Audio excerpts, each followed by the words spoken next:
You are listening to the IoT For All Media Network. Hello, everyone, and welcome to another episode of the IoT For All podcast on the IoT For All Media Network. I'm your host, Ryan Chacon, one of the co-creators of IoT For All. Now, before we jump into this episode, please don't forget to subscribe on your favorite podcast platform or join our newsletter at iotforall.com/newsletter to catch all the newest episodes as soon as they come out. Are you tired of overspending on data plans? Do you need more consistent coverage? Are you over-negotiating complicated contracts? Well, Simon IoT gets it. That's why they offer customized, transparent data services across the globe. With flexible contracts, taxes, and fees included in one simple price, and user-friendly data management, your data is in your control. Their LTE SIM cards are scalable to your needs regardless of the industry you're in or the devices you need connected. Learn more at simoniot.com/IFA. So, without further ado, please enjoy this episode of the IoT For All podcast. Welcome, Scott, to the IoT For All show. Thanks for being here this week. It's a pleasure. Thanks for having us. Absolutely. It should be a good conversation. Looking forward to it. Let's start off by having you give a quick introduction to our audience, talk a little bit more about your background experience and kind of what led to the founding of your company. Yeah, absolutely. So the story of Eigen, I'm a mechanical engineer by trade, and we're actually a spin-out company from the University of New Brunswick here in Eastern Canada. And really what we're focused on is advanced control and quality control solutions for industrial manufacturing. We do a lot of work with vision systems, so we're an industrial vision platform. And really, the company was born out of a really simple observation. I was working on my master's in mechanical engineering, and we were engaging with a lot of different customers. This was back in 2010, before all of the hype around AI and IoT really took off. So what we saw time and time again when we went into factories is there's an immense amount of knowledge that operators build up over time, and it's intuitive. And so a lot of the way that they're managing their factories and controlling their machines was based on this intuition. And, we really just saw an opportunity with the data that was on the machines and the capability to capture new data to say there's got to be a better approach that makes it a lot more optimal and really takes the variability and the ad hoc nature out of it. So, it was a really interesting time because as IoT started, all of the technology around basically capturing data and the new exciting information that could be captured and networked and aggregated together, we just saw a ton of opportunity. So that was the concept for the company.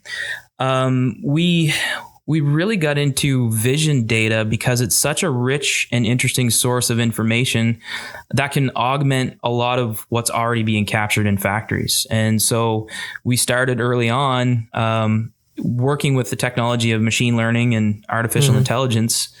And back in those days, nobody had any idea what AI was, right? So it was a really interesting journey to introduce that to a customer base and then figure out how to help them, understand the technology and understand what its impacts could be.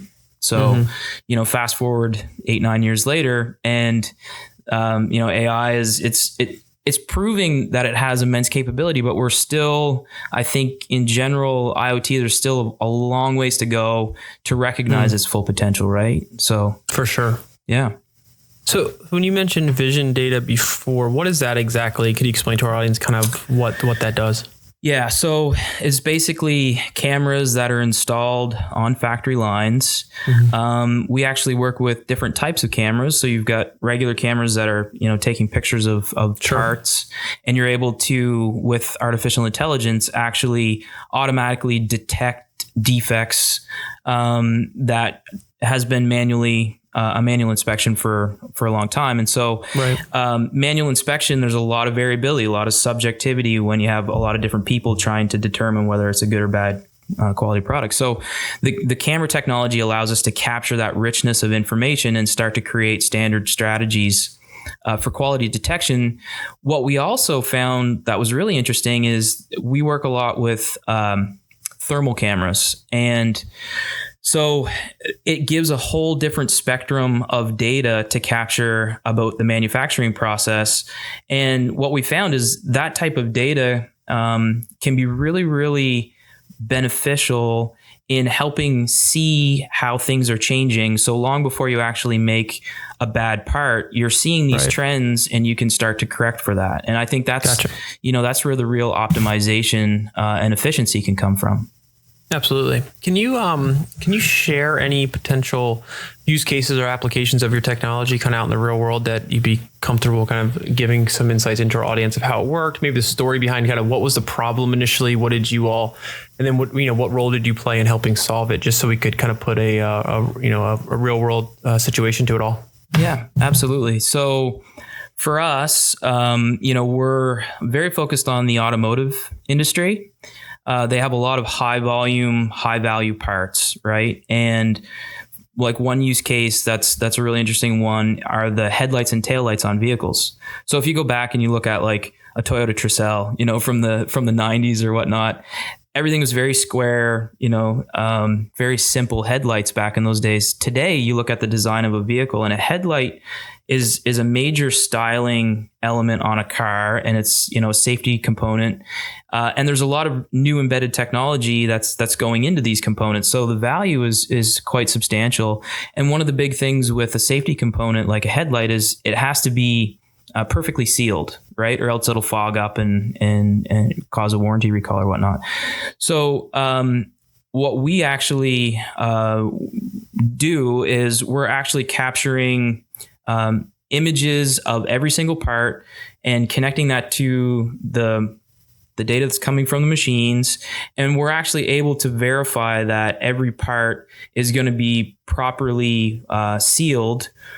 And like quality testing today, that's usually done offline, and it's an ad hoc kind of process. So we're actually able to give 100% traceability and guarantee quality for every single part. And so safety critical components on vehicles, a lot of plastic welding, a lot of injection molding. Those are the types of use cases where we're really combining the richness of the vision data that we capture with all of the process data. So when you speak with organizations, there's been kind of comments made about needing to transform an organization from being data driven to kind of insights and analysis driven.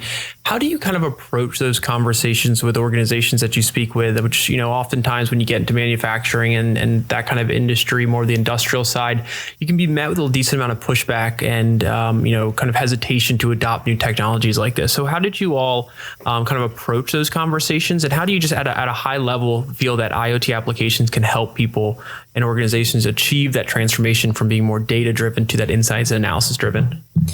Yeah, it's really interesting. I mean, in our journey, what we set out to accomplish, 9 years ago, was really this optimization of the manufacturing process and guaranteeing that you're making good parts every single time, increasing efficiency. And that is the holy grail for all manufacturers, right? They want to make more product, waste less, be more efficient. And what that really boils down to is helping manufacturers have a specific answer to, okay, there's been changes in the conditions in my factory and it's starting to create bad parts. What do I do? Right? That's the big question that they need to answer in the moment and in real time. And engineers are always struggling to kind of adapt and compensate for the things that just naturally change.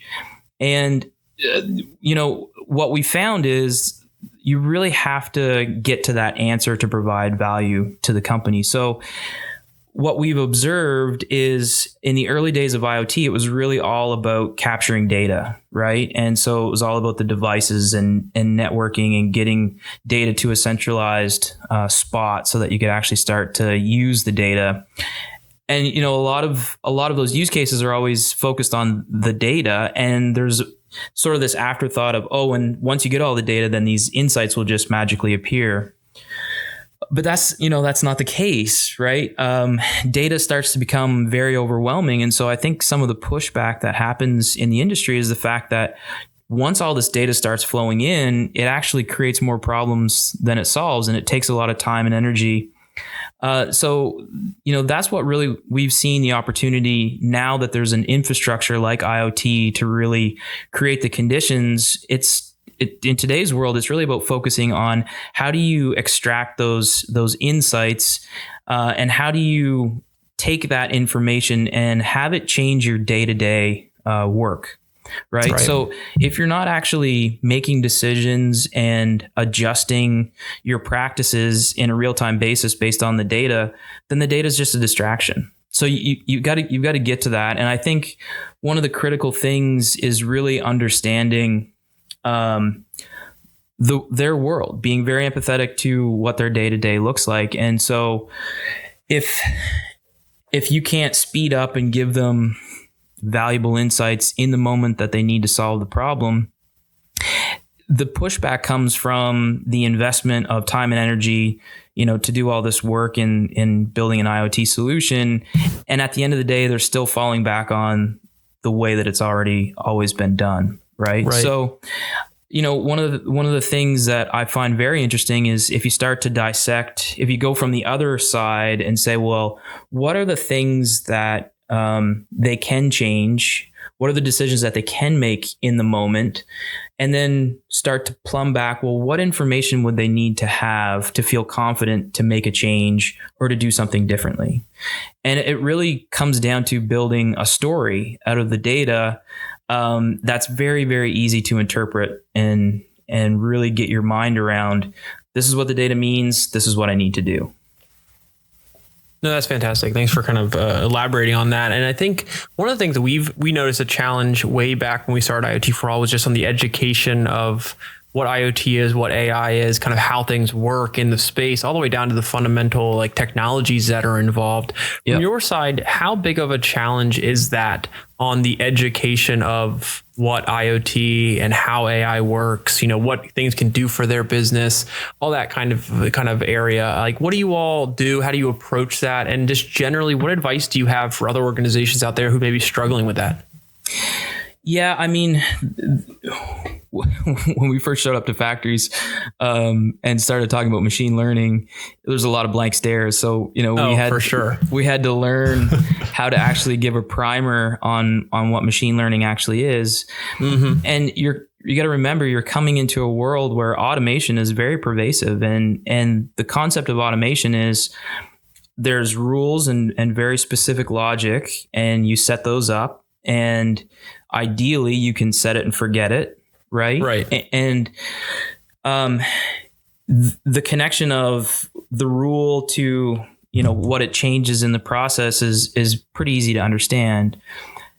What machine learning is really powerful is in those areas where that logic and those rules, it falls apart, right? Where the complexity of the process, it's difficult to create a rules-based strategy and maintain it. And so AI can learn these really complex patterns, but you got to realize that it's in that learning process, it takes time and it takes some mentorship, right? The beauty of it is it really helps you to understand and find the variability that you might not be paying attention to, but it does really require a certain understanding that this is an iterative and evolutionary process where as things change, these algorithms are going to learn new things. And so there's an engagement that has to happen from the team that's managing the system, to keep it dialed in and making it effective. And actually what we've found is that's the process that we help manage for our customers is our platform is really about how do we make sure that we're contextualizing the data and keeping those algorithms dialed in at all times. Absolutely. And when you went through the process of kind of developing the platform and your solution and kind of offering to the market and working to make all this data kind of understandable, giving the customers really greater control over how things are working, how things are performing, what challenges did you kind of encounter with that process? And I guess what big learnings were you able to kind of take away from it to kind of get where you are now? In our world, which I think is common in a lot of IoT scenarios, the data that you're capturing is usually very specific to the application, and the diversity of the data, you can capture a lot of information, but the diversity in that data can be fairly minimal. So the applications where AI is really great is where you have some sort of standardized data input at volume, and you can, train these networks. So when you start to break down to the specific use cases, particularly within manufacturing, it requires a different strategy. And, one of the challenges I think for us that we've had to develop solutions for is the contextualization of data. So,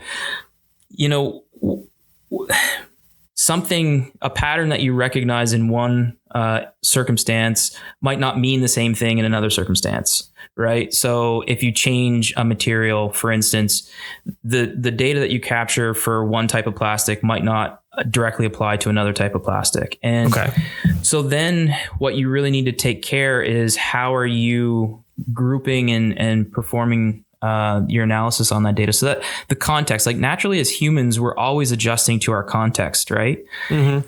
And so it's the metadata, or all of the information around the core data that's captured that really helps contextualize it, and that's really, really important for creating consistent insights off of this information. I also think that one of the things that's a real challenge, there's a lot of talk about standard IoT architectures, right? Right. And it's pretty well understood now what an IoT architecture, there's a lot of templates and patterns. And so it's easier to describe the components of an IoT solution to customers.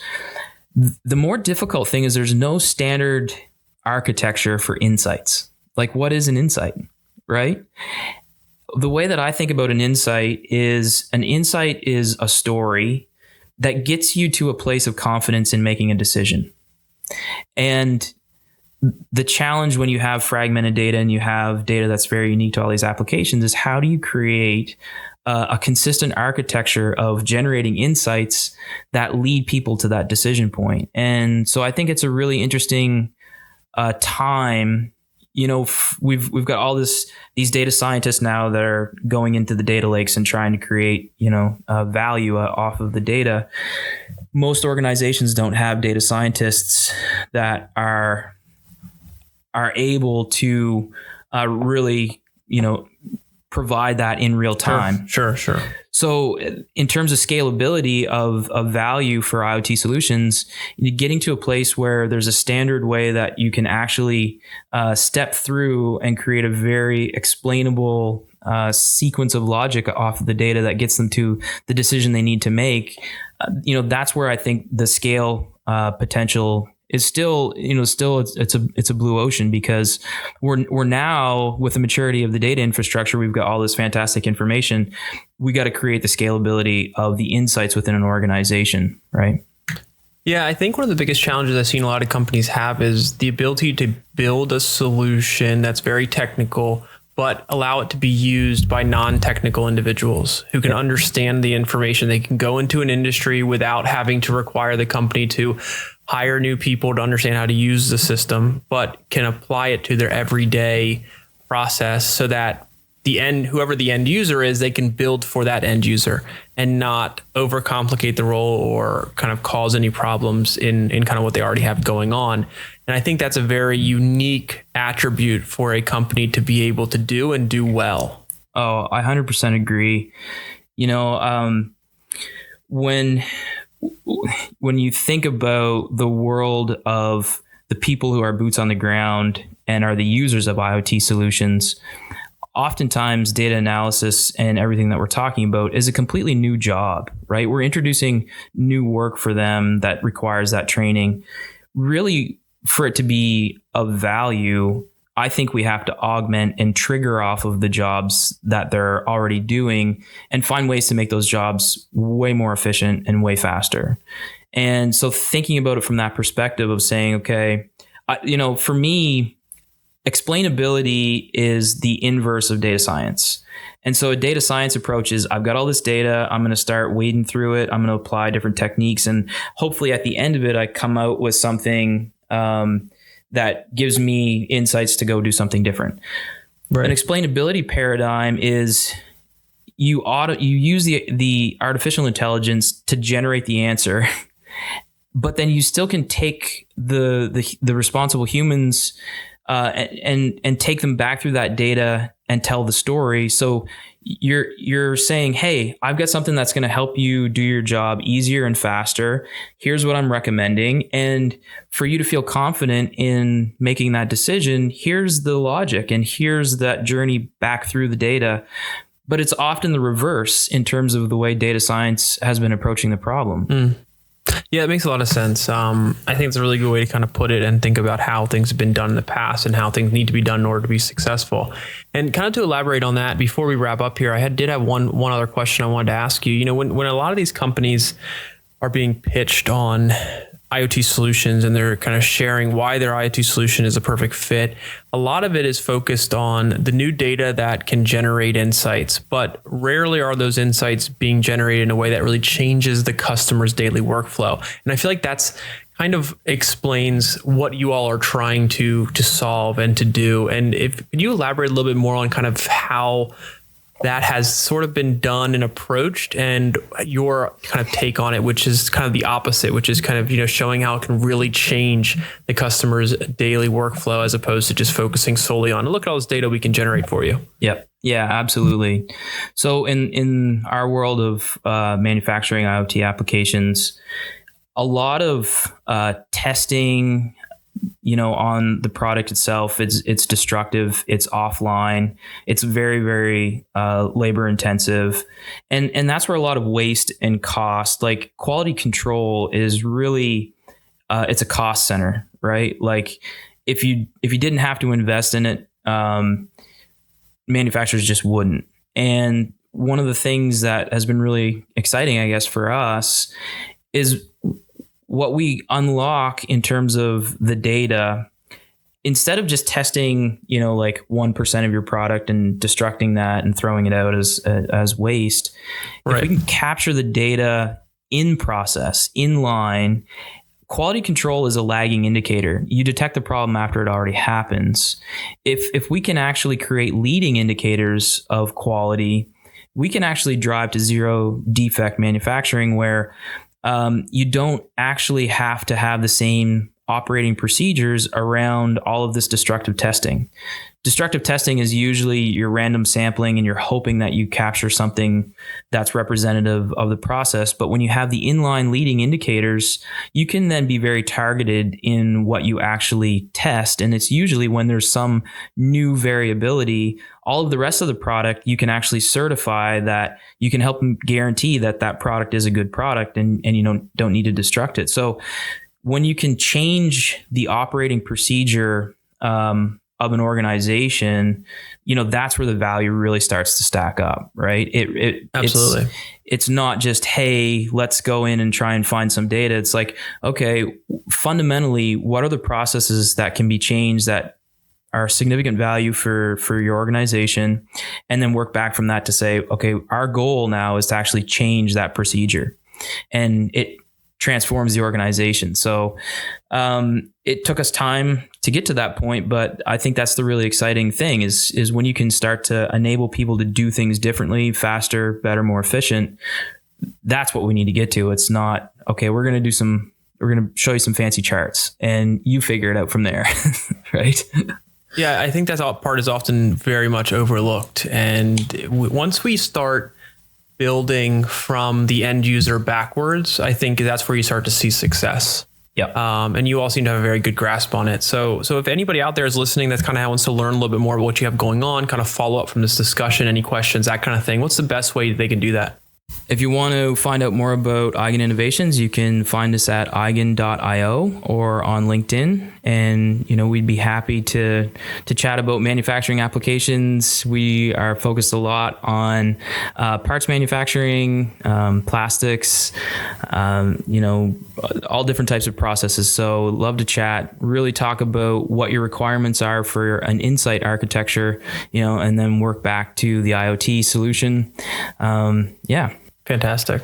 Well, Scott, this has been a real pleasure and a great conversation. Thank you so much for your time and being here today. We'd love to have you back at some point in the future, talk more about what's going on. Sure. We'll really appreciate it. Thanks for having me on. And yeah, we'll chat soon.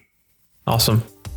All right, everyone. Thanks again for joining us this week on the IoT For All podcast. I hope you enjoyed this episode. And if you did, please leave us a rating or review and be sure to subscribe to our podcast on whichever platform you're listening to us on. Also, if you have a guest you'd like to see on the show, please drop us a note at ryan@iotforall.com and we'll do everything we can to get them as a featured guest. Other than that, thanks again for listening and we'll see you next time.